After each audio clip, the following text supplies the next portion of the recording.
Com certeza, então hoje nós não temos visitantes de primeira vez, nem de segunda, nem de terceira, mas nós temos uma pessoa que se alegra de estar aqui hoje, porque eu sei que está trabalhando fora, então Vinícius, Davi, mês passado você esteve aqui também, né? Graças a Deus. Ele está trabalhando na Bahia, né, Vinícius? Na Bahia, inclusive é Bahia. É o terceiro baiano da igreja, que são Vinícius. Deus abençoe, meu Vinícius, em nome de Jesus. Bom, ele estava sentindo sua falta, não sei porquê.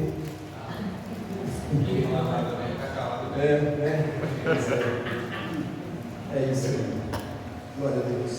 Vamos lá? Vamos estudar a palavra do Senhor? Abra sua Bíblia no livro de Ageu, mas pode deixar que eu vou te ajudar, tá? Porque senão vai demorar muita hora e me atrapalha com o público, é um livro difícil de achar. Para você não precisar ir no índice, você vai no último livro do Velho Testamento e volta de trás para frente, ele é o terceiro. Tá? Deu para entender? Vai lá no último do Velho Testamento, né? Vai lá em Malaquias, né? E volta, ele é o terceiro. Malaquias, Zacarias, se não me engano, e Ageu. Aí você vai dar de cara com esse livro maravilhoso. Eu gostaria que vocês lessem comigo o versículo. Deixa eu ver se vai sair na tela. Se sair na tela, não vai sair.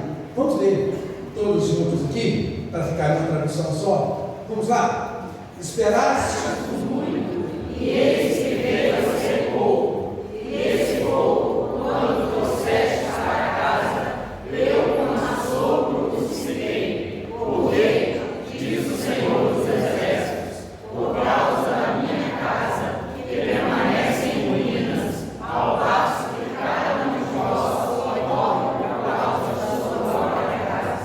Amém. Irmãos, eu quero fazer uma introdução, tentar não ser muito longo, mas vai ser difícil, pelo menos, não vou conseguir ser muito breve. Há pouco tempo eu vi uma mensagem em uma rede social, eu estou esperando uma resposta até hoje.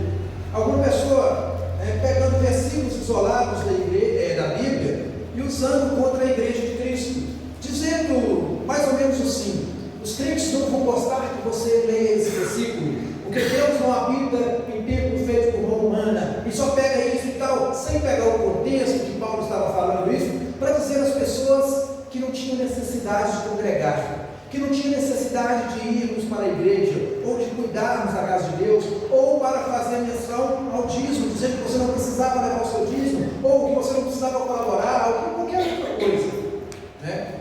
E eu fiz umas 2 ou 3 perguntas. Até hoje, pelo menos, não chegou notificação, né? E perguntei, mais de 200 mil comentários lá. Eu só perguntei onde Jesus estava aos 12 anos. Tem certeza que o presbiteriano sabe. Onde Jesus estava aos 12 anos? No templo, né? E a postagem da pessoa dizia que precisava, né, de estar na igreja, não precisava estar no templo, não. Quando o apóstolo Paulo chegava em qualquer cidade, qual a primeira coisa que Paulo fazia? Procurava um templo, procurava uma sinagoga. Ou seja, então há necessidade do templo, sim. Essa é a primeira etapa da minha introdução. A segunda etapa que eu pensei nesse texto foi devido ao nosso momento. Nós estamos vivendo esse momento. E com a graça de Deus, né, o Senhor tem nos abençoado. O Senhor tem cuidado de nós. Mas essa história ela não começa aqui. Ela não começou de 2019 para cá. Essa história começou há 39 anos atrás, né? E eu me lembrei hoje, quando eu estava lendo mais um pouco sobre o sermão, eu me lembrei um dia que nós colocamos a escada ali do lado de fora e estava tendo um vazamento por ali, ou melhor, era aqui, e precisava tirar lá. E o Paulinho prontamente, mas a coluna dele não deixou, né? E a gente bateu no papo, e assim eu vi que os olhos dele enchiam de lágrimas, porque não conseguiu fazer aquele dia. Lembra, Paulo, disso? Então, Márcio, realmente não dá. Há um tempo atrás eu conseguia, eu andava aqui embaixo, porque ele tem que rastejar, tem que fazer as manobras. Eu nunca sabia que aqui não estou com medo de altura, mas tem que fazer as manobras, né? Eu vi que os olhos dele se encheram de lágrimas. Ele falou: Márcio, realmente agora eu não consigo mais, não. Precisava fazer uma dobra assim no corpo, ficar na escada e tal, e ele não conseguiu. Os olhos dele encheram de lágrimas. Porque nós conhecemos a história da construção dessa igreja, tudo. poucos dias eu estava olhando lá em casa as fotos, vídeos, fotos, agora mais recentes, da construção da varanda lá da garagem da casa pastoral, a instalação do portão, o fechamento, tirou o portão grande aqui, colocou um pequeno fechamento, o Paulinho está fazendo, o Felipe com o cabelo assim, e a obra acontecendo. Irmãos, é tão bom, tão gratificante fazer a obra de Deus. Não é gostoso, gente? Não é gostoso? Mas chega uma hora que o nosso corpo não deixa mais. Paulinho? Chega uma hora, a cabeça, a mente quer ir, mas o corpo não deixa. Mas deixa eu te falar uma coisa. Aproveite enquanto o corpo estiver deixando e faça. Aproveite enquanto você ainda consegue. Eu fico olhando o Emerson. Normalmente o Vicente Santos, ou é um braço sangrando, ou uma perna sangrando, não tem jeito. Eu não falo, só ajuda aí, meu filho, que esse menino é todo. Ele trepa nesses negocinhos. Eu perguntei para ele, o senhor roubou galinha? Porque ele atravessou ali, segurando a parede. Eu falei, cadê o Ian? Se eu tivesse aqui, eu ia gostar, então eu devia ter filmado. Vai ser Homem-Aranha na parede. Eu falei, só pode esse ladrão, não tem condição. Que facilidade, gente. Eu falei, Jesus converteu um certo. Porque tanto trabalho para florestal, você não tem noção. Mas que coisa gostosa de ver, não? Isso aqui, cada um. Quando começamos aí, eu percebi sempre que eu iniciei o projeto Neemias, eu fiquei com dó do delegado. Menino, mas o homem ficou ofegante. Mas trabalhou. E eu falei, não posso. Vou pegar o Moisés com os braços estendidos. Eu vou olhando para vocês. Que coisa gostosa foi aquela. E o André pegou a um pouco e tal. E chegava um pouco chegou o Vinícius, a Maria fazendo barulho, o Vinícius, vai embora, quero ser que não. Aí foi embora, o Vinícius entendeu. E tal, que coisa gostosa. Estou falando isso para mostrar para vocês o quanto a gente fica feliz de ver a obra de Deus acontecer. Como é gostoso ver a obra de Deus acontecer. Mas nem sempre é assim. Ou nem todos são assim. Eu costumo dizer que o comprimido que eu tomo para a minha dor de cabeça não quer dizer que vai curar a sua dor de cabeça. Nem sempre um remédio de um vai ser bom para o outro, ainda que pareçam os mesmos sintomas. Talvez a sua dor de cabeça pode ser uma enxaqueca, a minha pode ser um aneurisma. Então o mesmo remédio não vai resolver. Então a gente sabe que os dedos das mãos não são iguais. Nós não vamos encontrar todos com a mesma disposição. Nós não vamos encontrar todos com a mesma força, com o mesmo vigor físico. Nós sabemos isso. Mas é tão bom enquanto podemos. É tão gostoso. Eu já desafiei o Vicente, falei, olha, eu gostaria, o Emerson estava um dia, falando, nós vamos doidos para aquele piso, ficar pronto, nós vamos meter, prepara a Secretaria de Saúde, remédio para nós, porque nós vamos encher a cara de poeira, nós não estamos gripados. É os estamin, estamin que é bom, muitas 20 caixas, separa umas 20 caixas para cada. Porque nós vamos lixar as paredes, nós falei com eles, nós vamos pintar aquele negócio tudo lá. Foi isso, irmão? Você disse, meu Deus, faz sentido o que eu estou falando aqui? Não pagar pintura não, eu quero ter o prazer de pintar. Tudo bem, eu sou ruim de serviço, mas eu vou fazer fazer. Mas que coisa boa, que coisa gostosa. Mas conforme eu disse, nem sempre foi assim. Deixa eu ler uma pequena introdução para você da vida desse profeta. O livro do profeta Ageu é o segundo menor livro do Antigo Testamento, depois de Obadias. Ageu foi o primeiro profeta do período pós-cativeiro babilônico. Juntamente com Zacarias, seu contemporâneo, ele foi usado por Deus para encorajar o povo a reconstruir o templo de Jerusalém que havia sido destruído por Nabucodonosor em 586 a.C. 16 anos da reconstrução do templo em Jerusalém, o remanescente, com aproximadamente 50 mil pessoas, voltava à Judéia sob a liderança de Zorobabel, a fim de pôr em prática o decreto real de Ciro. 2 anos depois, os alicerces do templo haviam sido assentados, e as expectativas da reconstrução pareciam brilhantes. Mas agora, em 520 a.C., as circunstâncias se revelam sombriamente diversas. Os inimigos da raça mista dos samaritanos haviam se colocado contra os judeus durante o reinado de Ciro. E quando o seu sucessor, Artaxerxes, subiu ao trono, eles conseguiram suspender completamente a obra. 14 anos haviam passado. Agora, o templo continuava inacabado e os alicerces tinham sido cobertos de entulho. Os judeus repatriados pareciam ter aceitado os acontecimentos com resignação. A apatia tomou o lugar do entusiasmo. E o afã de ganhar dinheiro absorveu o seu interesse principal. A casa de Deus estava abandonada. Eles haviam iniciado a construção, mas diante dos obstáculos, abandonaram a obra e se concentraram apenas em seus próprios negócios. Cada um corria apenas atrás dos seus interesses, enquanto a casa de Deus estava em ruínas. Eles faziam para si casas apaineladas, ou seja, casas com requintes de luxo. Um sentimento de letargia havia dominado o povo. A vida espiritual estava em decadência. Eles voltaram do cativeiro, mas não haviam se apropriado da verdadeira liberdade espiritual. A paralisia espiritual tinha atacado o povo, e foi com o propósito de libertá-los dessa letargia que Ageu se levantou com sua poderosa pregação.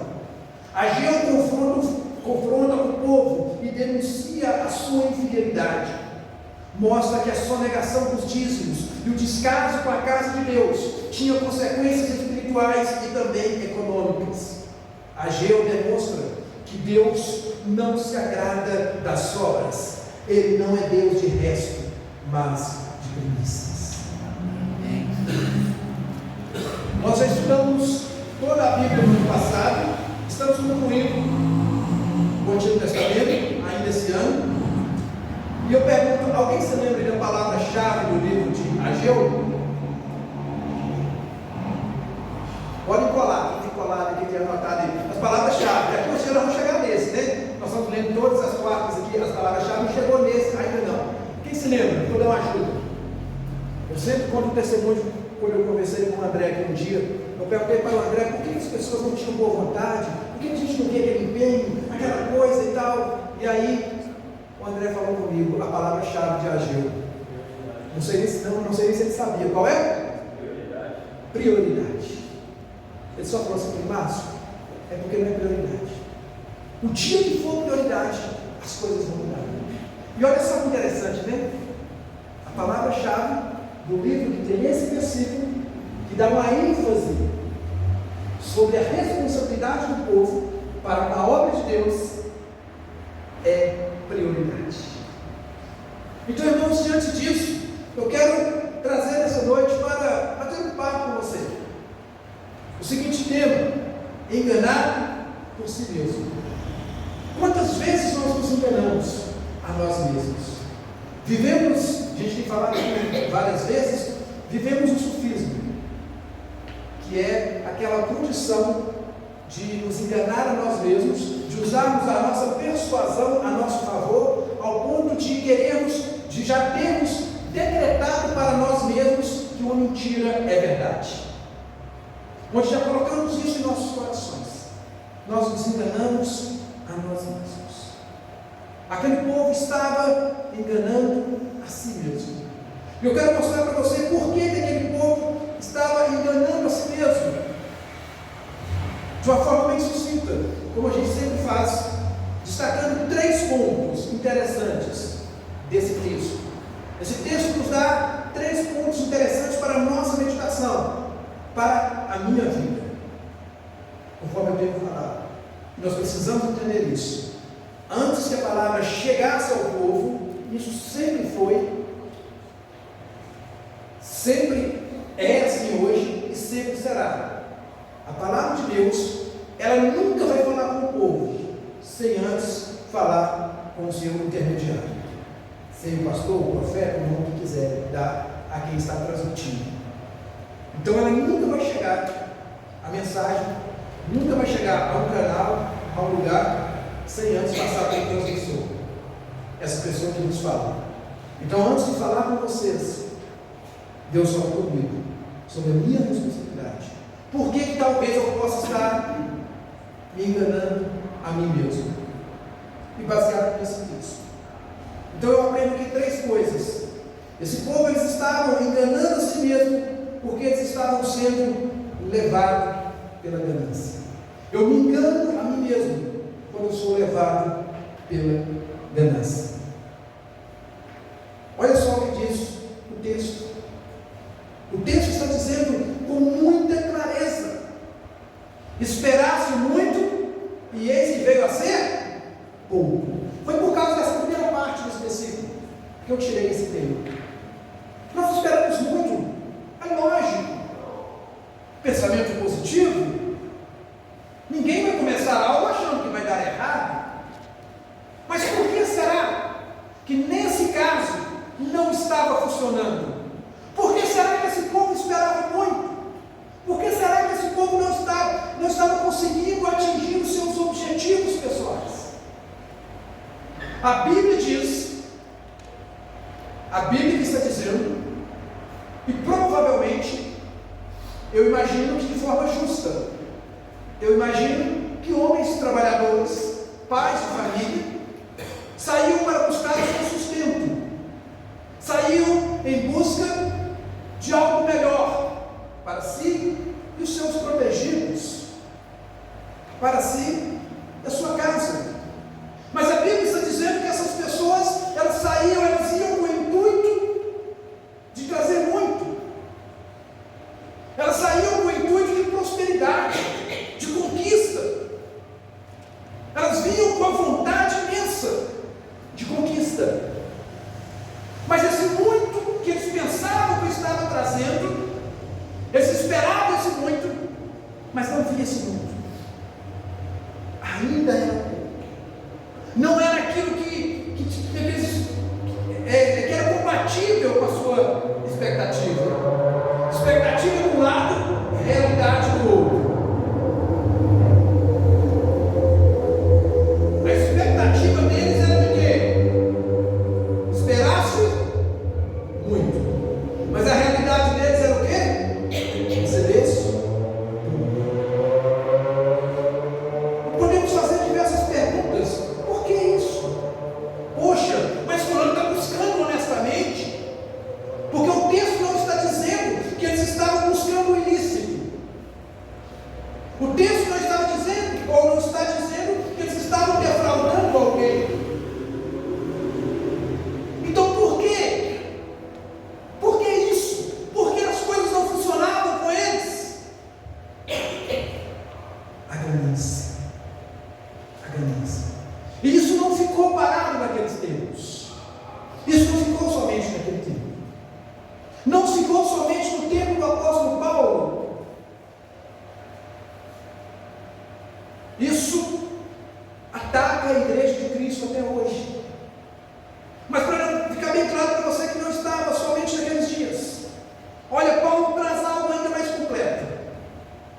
Olha o que Paulo fala. Paulo ensinando ao jovem pastor Timóteo, trazendo orientações a Timóteo, ensinamentos para a vida daquele rapaz que futuramente seria um pastor.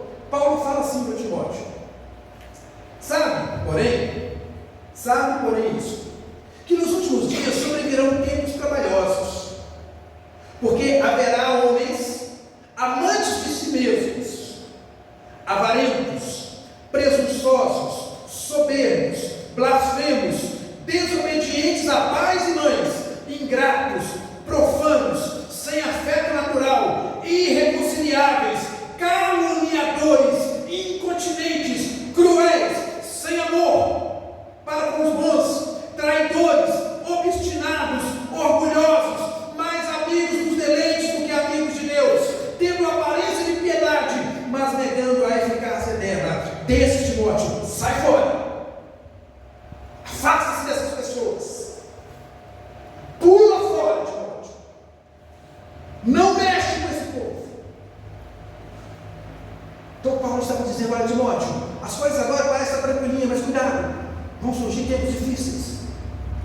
Vão surgir tempos difíceis. As pessoas vão ser mais amantes de si mesmos. As pessoas serão avarentas. As pessoas serão presunçosas, sem afeto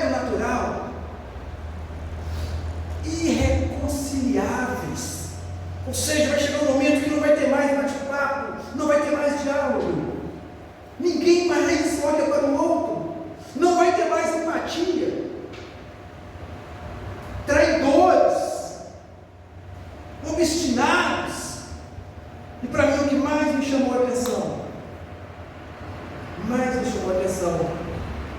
desses ensinamentos que Paulo traz para Timóteo, essas recomendações que Paulo traz para Timóteo, sobre essas características desses homens.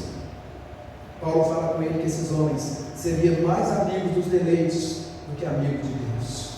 Essas pessoas teriam mais prazeres nas coisas do mundo do que nas coisas de Deus. Essas pessoas seriam cheias das coisas do mundo, mas seriam vazias das coisas de Deus. E aquele povo, irmãos, havia voltado do cativeiro, mas eles não tinham entendido a sua liberdade. Eles não tinham entendido nada de liberdade. Eles não tinham compreendido nada de fé. E assim são nossos dias. Dizemos que conhecemos a Deus, dizemos que servimos a Deus, até que aí fica uma interrogação. Até que ponto? Há poucos dias nós estudamos o livro do profeta Amós, e Deus falou com aquele povo: o amor de vocês é como o orvalho da madrugada que logo passa. O amor de vocês é superficial. Qualquer outra coisa tira esse amor. Qualquer coisinha é capaz, é suficiente de afastar você desse amor. Qualquer coisa. Quanto vale o amor de Cristo? A pergunta é: o quanto nós amamos Cristo? Você deve se perguntar nessa noite, assim como eu tenho que perguntar para mim: o quanto eu amo Cristo? Ou a pergunta pode ser outra: até onde eu amo Cristo? Até onde eu amo Cristo? Até onde Cristo é maior? Até que ponto Cristo é maior para mim? Até que ponto Cristo é o meu alvo? Até onde vai o meu amor por Jesus? Será que o meu amor é circunstancial? Eu falo que talvez o meu amor não seria um amor de conveniência. Será que o meu amor por Cristo não seria um amor de troca, de barganha, onde, se Cristo fizer isso, eu sirvo a Ele? Será que o meu amor por Cristo, ele é de fato tão forte, ao ponto de ser independente de qualquer outra circunstância? Será que o meu amor por Cristo é suficiente ao ponto de superar talvez uma desavença que eu venha ter com o Vinícius, que eu venha ter com o André, que eu venha ter com o Sérgio, com o Paulo? Até que ponto vai o meu amor por Cristo? Até onde vai o meu amor por Cristo? E que fique bem claro, queridos, onde é refletido esse amor que eu digo que tenho por Cristo? Você já parou para se perguntar isso?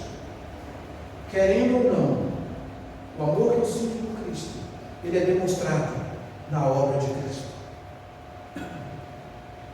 O quanto eu me entrego para a obra de Cristo. Isso diz muito do meu amor por Cristo.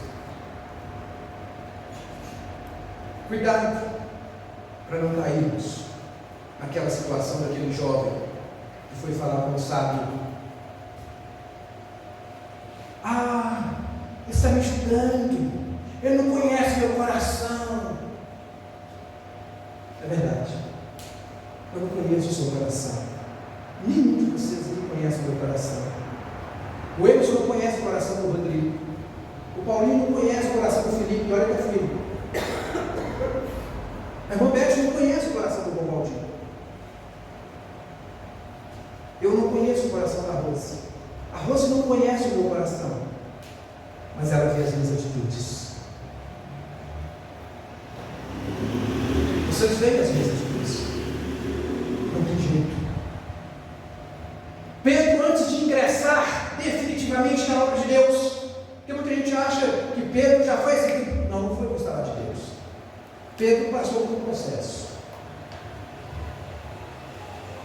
Ele passou em vários processos, várias seletivas, várias entrevistas.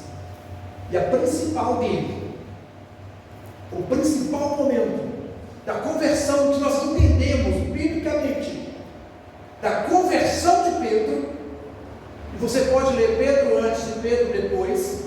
Se você pegar a Bíblia e separar esses dois momentos, você vai ver um Pedro antes e um Pedro depois de um encontro real com Jesus. Antes ele andava com Jesus, pescava com Jesus, mas era tudo superficial. Era tudo superficial. Para dar um de intelecto, eu estou usando a palavra bonita. Tudo superficial. Mas no linguajar básico de dizer, era tudo mentira, era tudo falsidade mesmo. Por mais que ele achasse que ele estava sendo sincero. Sabe por quê? Porque ele estava achando que era do jeito dele. E do meu jeito não serve. Do seu jeito não serve. Tem que ser do jeito de Deus. E Pedro passa na última seletiva. Quando Jesus ressuscita, vai falar com os outros, mas vai ter um particular com Pedro. Ele fala, ele pergunta 3 vezes para Pedro: Pedro, tu me amas? E depois ele passar por essa seletiva, Jesus diz o que para ele? Apacenta. Deus não deu responsabilidade, Cristo não deu responsabilidade para Pedro, Ele não deu cargo para Pedro, enquanto Pedro não declarou seu amor por Ele. Enquanto Pedro não declara o seu amor genuíno, verdadeiro por Cristo, Cristo não o usa definitivamente na obra. E aí depois faça uma leitura, busque informação. O Pedro antes e o Pedro depois desse diálogo. Você vai ver. O Pedro antes, impetuoso, cortava a orelha de soldado, achava que resolvia as coisas na porrada. O Pedro depois, ou melhor, o Pedro antes, dizia que não ia negar Jesus por nada, que não ia. Pouco tempo depois estava lá negando Jesus no pátio. O Pedro antes discutindo com as pessoas. O Pedro depois vai lá e ressuscita a pessoa. Literalmente, é usado por Deus para ressuscitar a mulher. O Pedro depois, literalmente, é usado para curar um coxo na porta do templo. O Pedro soberbo, o Pedro arrogante, o Pedro presunçoso, depois ele vira e diz: eu não sou digno de morrer como meu Senhor. Isso me faz refletir muito sobre o que é uma verdadeira conversão. Se eu de fato sou convertido, e às vezes pela minha ganância, às vezes pela minha postura, isso indica que eu talvez não seja de fato convertido, talvez eu esteja me enganando a mim mesmo. A segunda coisa que eu vejo nesse texto, além de para ser levado pela minha própria ganância, eu me engano a mim mesmo, porque às vezes nós estamos vivendo, às vezes essa pessoa vive o peso das mãos de Deus. Que isso, Márcio? Deus pesa a mão sobre alguém? Não. Quem disse que não? Quem disse que não? E o próprio texto vai nos responder isso. Olha o que diz o texto. É só você parar. Veja o texto. Esperasse muito, e eis que veio a ser pouco. E esse pouco, quando trouxesse para casa, o que Deus fez? Acabou. Você está achando que você é o bambambam? Você consegue compreender quando surge aquela frase: o pouco com Deus é muito? Não precisa esperar muito de você mesmo, mas tenha um pouco com Deus e será suficiente. O pouco com Deus é suficiente. Então eu entendo aqui claramente que esse povo estava vivendo o peso das mãos de Deus. Olha, vocês saem para buscar, vocês esperam muito, mas recebem pouco. E por quê? O próprio texto, Deus falando na boca do profeta, ele pergunta para o povo. Depois você vai ver que ele mesmo responde. E por quê? Vocês esperam muito, recebem pouco. E por que isso acontece com você? Deus falando com aquele povo. E ele mesmo vai responder para o povo. Por quê? Diz o Senhor. Ele vai responder. Mas não faz isso um pouquinho mais para frente. E Deus dizendo, eu dissipei. Não foi porque a conta de luz esse mês veio cara. Não foi porque o carro bateu. Não foi por causa disso. Foi por causa da infidelidade do povo. Ah, eu vou economizar nisso porque aí o mês que vem eu faço aquilo. Alguém que já passou por isso? Aí você pensa, mas eu pensei que ia dar. Nossa, eu fiz os cálculos tudo direitinho. Ia dar para pagar água, luz, telefone, internet, seguro do carro, não sei o que, Aí não deu. Tem gente que nem me pede pastor oração. Pastor, ora para mim, meu salário esse mês não rendeu, menino. Não deu. Por que será que não deu? Por que será que não deu? O escritor aos Hebreus, no capítulo 10, versículo 31, ele diz assim: terrível coisa é cair nas mãos de Deus vivo. Cuidado. Se alguém algum dia falar para você que está te colocando na mão do diabo, não preocupa não. Preocupa não. Vou te colocar na mão do capeta. Não preocupa. Porque o diabo não tem poder. Agora, cuidado quando cair na mão do Deus vivo. Cuidado. Cuidado. Você está esperando muito, vem pouco. Esse povo foi dissipado pelo Senhor. E aí o crente infiel, ele vem e coloca a culpa de quem? Dele, pastor, o diabo esse mês está furioso. O diabo está furioso. Diabo? Tem certeza? Tem certeza que é o diabo? Vou perguntar, agora você morreu mesmo, Silvio Santos. Vou perguntar agora ao Silvio Santos. Você responde isso, tem certeza que é o diabo? Sua conta de risco? Eu perguntar no show do milhão, né? Sua conta de risco? Pode responder? Tem certeza que é o diabo? Esse povo aqui não era não. Não era não. É por causa da infidelidade deles. É por causa da ganância deles. Por causa da ganância deles. Eles estavam caindo nas suas próprias armadilhas. Casas de luxo, as melhores madeiras,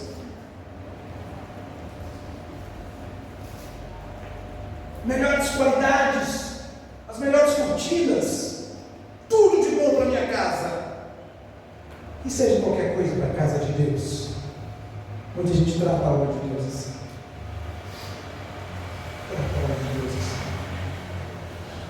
Mas aquelas pessoas estavam sofrendo, porque Deus as estava punindo.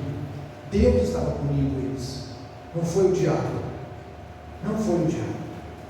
Eu vejo muitas pessoas pegando em Malaquias capítulo 3, a partir do versículo 8, e fazendo e tocando terror nas pessoas. Só para fazer as pessoas darem dinheiro para a igreja. Para falar do dízimo. Lógico, precisamos pregar e ensinar as pessoas a serem dizimistas, mas não com teologia do meio. Você tem que dar o dízimo, senão o diabo vai entrar e vai ser o migrador, e o devorador, e não sei o que, e não sei o que. Meu irmão, aquele texto ali, quem está tratando com o povo é o próprio Deus. Quem trata com o povo de Deus não é diabo. Quem trata com o povo de Deus é o próprio Deus. Quem trata trata do pecado do povo de Deus é Deus, não é o diabo. Então, o escritor aos Hebreus diz essa palavra àqueles irmãos: terrível coisa é cair nas mãos do Deus vivo. Paulo também fala com os irmãos de Gálatas, aos Galáxios: não se deixe enganar, de Deus não se zomba, pois o que o homem semear, isso também receberá. A lei da semeadura, meu irmão, essa lei é fato, principalmente quando se trata de Deus. Então nós aprendemos que com Ele não se zomba, dele não se zomba. E sermos negligentes, sermos mentirosos, é estar brincando com Deus. Eu tenho falado constantemente, eu tenho usado essa expressão constantemente, e volto a repetir, e vou repetir quantas vezes for necessária.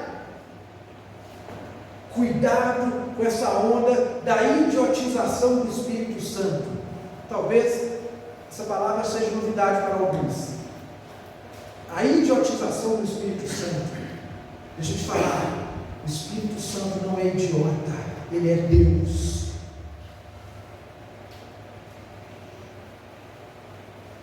Quando mentimos para alguém, quando o casal, há infidelidade no casamento, antes de ser infiel com a sua esposa, com o seu esposo, você está sendo infiel com Deus. Antes de enganar a sua esposa, você está enganando a Deus. Antes de mentir para o seu querido irmão, para a sua querida irmã, você está mentindo para Deus. E aí alguém pode me perguntar: onde você me prova isso na Bíblia? Prove.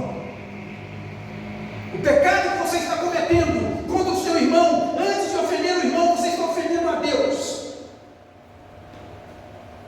O pecado de fornicação, antes de ser contra a irmãzinha, ele é contra Deus.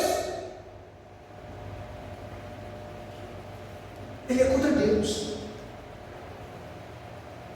Não precisa ler aqui agora não. Chega em casa depois. Começa a ler o livro de Atos, capítulo 5. Procura lá um casalzinho apaixonante que tem lá na Bíblia. Ou casal fiel um ao outro. Até na mentira. Ananias e Safira. Olha que desgraça que aquele homem trouxe para a família dele. Ele trouxe a morte para ele. Literalmente, morte física. Ele trouxe a morte para ele e para a mulher dele. Mas tem algo interessante ali. Tem algo interessante. Agora Pedro, cheio do Espírito Santo. Agora Pedro convertido, tá? Ananias combina com a mulher dele. O desgraçado, em vez de mentir sozinho, leva a mulher. Os miseráveis nunca vai sozinho para o inferno. Eles sempre querem levar com ele. Ele combina com a mulher dele. Olha, nós vamos mentir com respeito a essa questão. Ó, vou vender uma propriedade por 100 mil. Vamos falar que ele vendeu por 80. Esses dias a gente estava analisando esse texto e pegando o contexto dele. E eles mentiram. Não foi por causa do percentual de dízimo. Porque se você voltar um pouquinho atrás, você vai ver outra pessoa doando, colocando aos pés dos apóstolos. Não era percentual, não, era tudo. Era tudo. Você vai ver, pega bem antes. E você vai ver, um contexto geral da comunidade cristã, como que eles viviam. E aí Ananias combina com a mulher dele. Não, vamos falar que é isso. Vamos falar que é não sei o quê. Então, beleza. Quando Ananias chega perto de Pedro e mente para Pedro, Pedro fala com ele o quê? Rapaz, para. Precisava você fazer isso não. Era se você ficar com seu terreno para lá. Se você vendeu, fica com seu dinheiro. Mas você está mentir. Você está mentindo. E Pedro fala com ele: você não mentiu para mim. Você mentiu ao Espírito Santo de Deus. Por isso que eu uso a expressão: cuidado com a idiotização do Espírito. As pessoas querem fazer o Espírito Santo de idiota. E Pedro fala: porque você não mentiu para mim, você mentiu ao Espírito Santo. e por causa disso você vai morrer agora. E ele cai. Chega a cúmplice. Aqui, ou melhor, ela viu o alvoroço na casa dela. O que está acontecendo? Veja o quão Deus é misericordioso. Deus não mata ela de uma vez. Deus é tão misericordioso que dá para ela a oportunidade de não ser conivente com a mentira do marido e fala para ela: vocês venderam essa propriedade, foi por tanto? Sim, foi por tanto. Ah, tá. Está chegando a porta aí, ó. Os rapazes que levaram seu marido, eles vão te levar também. Você vai morrer. Na hora. Vamos. E aí a gente vai pensar: ainda bem que eu não tenho terra para vender e combinar com a minha mulher, né? Mas tem outras mentiras que nós somos coniventes. Tem outras coisas que nós somos coniventes. E aí eu consigo entender, trazendo para o nosso contexto do nosso estudo, eu consigo entender por que muitas pessoas vivem o peso das mãos de Deus. Porque são crentes fracos, são crentes mentirosos.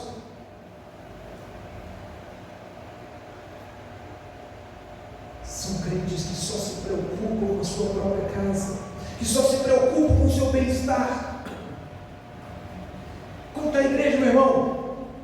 Ah, não sei. Não quero saber. Eu não esqueço de uma cena no início, nós construímos os muros da casa pastoral. Né? Teve um momento que o marido, realmente, o marido falou: Vinícius, separa um pouco, por causa da prótese, né, que ele usa. E ele estava sentindo dor. Mas a vontade dele de nos ajudar era tanto, ele não queria parar.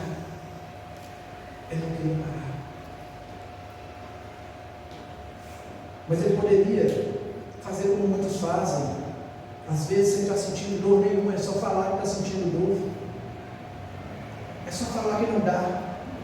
É só falar que não está na cidade. É só falar que tem aula. É só falar que você chegou atrasado. É só falar que sua mãe não deixou. É só falar que a esposa não deixou. É só falar que o esposo não deixou. É só comunique-se. Fica fácil. Faça como a Ananias e Safira. Ô casal que se comunicava bem, né? Você viu que a história dela bateu certinho com a dele? Depois vocês leem lá em Atos. A história dele bateu, a dela bateu certinho. O cara já tinha morrido e ela falou do jeitinho. Que casal comunicativo, hein? Se comunicava bem, né?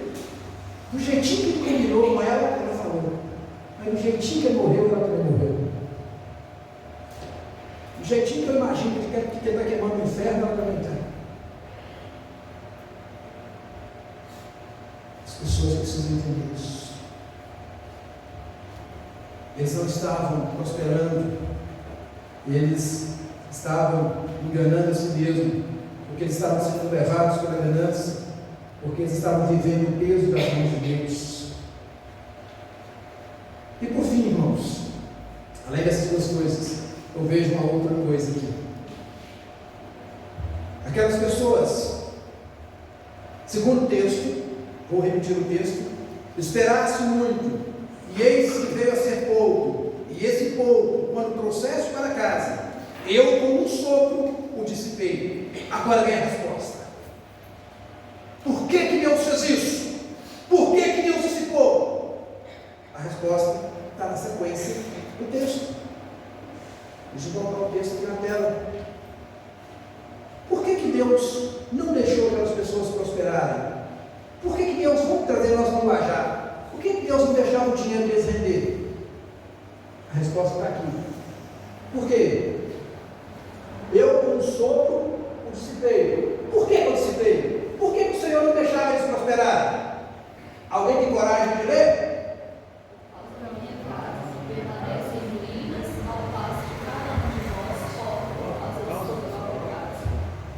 Vocês estão preocupados com vocês. É isso que a Gil estava falando com o povo. Você está preocupado com vocês. Eu não estou preocupado quando as pessoas estão frequentando a escola bíblica. Eu estou preocupado que eu preciso descansar.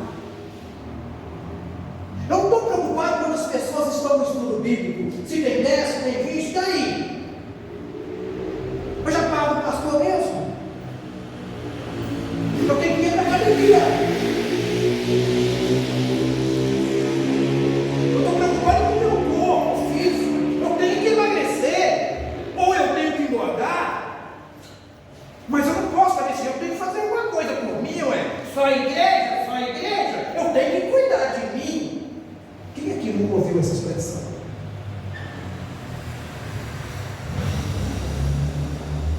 Aí depois que está todo bonitão, Deus permite um câncer. O que adiantou a academia, os lugares? O que adiantou a beleza toda? E aí? Deus está explicando.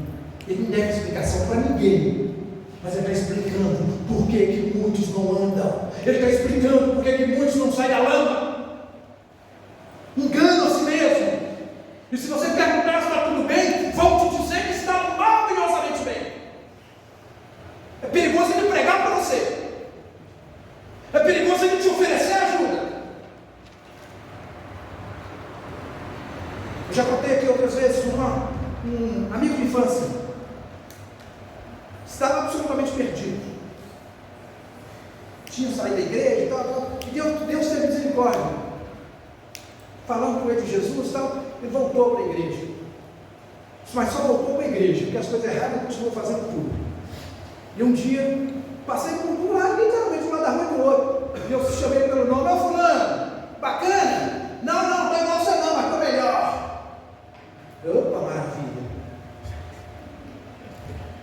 Poucos dias depois, o desgraçado envolvido com homossexualidade. Estou igual você não, mas estou melhor. Paulinho, não igual você não. Olha o dedinho do joinha no WhatsApp.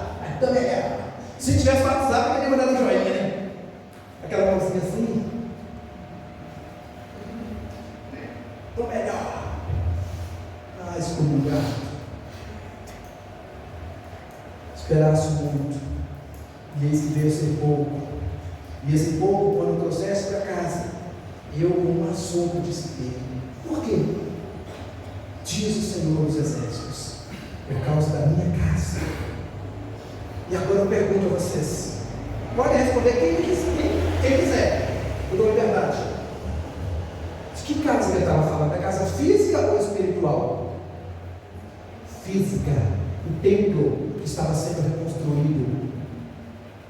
Isso aí é quando você vê de plantão os idiotas de plantão na internet. Você não precisa de igreja, você não precisa de templo feito por mãos humanas. É lá, é aqui que nós congregamos, é aqui que nós cantamos louvores agora há pouco, foi aqui que nós saltamos na presença do Rei, é aqui que nós vamos nos abraçar daqui a pouco quando terminarmos o culto, é aqui que eu consigo rever o Vinícius que passa o mês todo trabalhando lá na Bahia, é aqui que a gente vai conseguir se abraçar, ter um pouquinho de tempo, porque amanhã já é segunda-feira.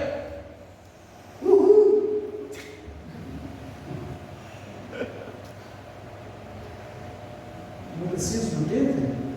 Como que fica a casa de Deus? Eu quero concluir com um alerta e um ensinamento. Cuidado com esse momento que você está achando que está levando. Nós temos a tendência de querermos levar vantagem. Cuidado. Não estou fazendo aqui apologia ao descaso a si mesmo para você ficar 24 horas dentro de igreja, de forma alguma. De forma alguma. Mas se você quer, agora vem a orientação. Você quer que Deus cuide das suas coisas? Vou fazer como igual os nossos irmãos fazem. Quem quer ser abençoado? Quem levanta a mão? Todo mundo quer?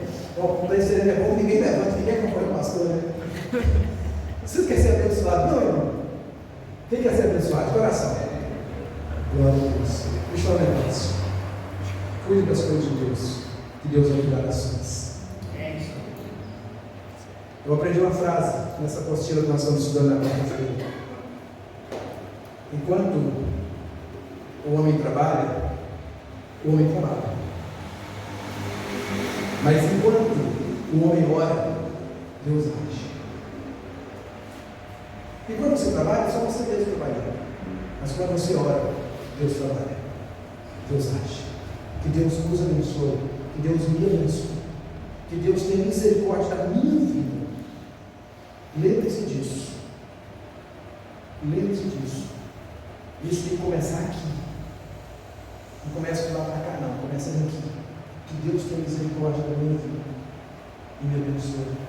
Para que eu possa, na medida do possível, mesmo tendo as minhas dificuldades, porque nenhum de nós aqui, nós não somos perfeitos, mesmo tendo as nossas falhas, mas contando sempre com a misericórdia de Deus, que eu possa amar Jesus tanto, mas tanto, ao ponto de esquecer de mim mesmo e me livrar da obra dele, de fazer a obra dele, de estar com ele. É muito melhor.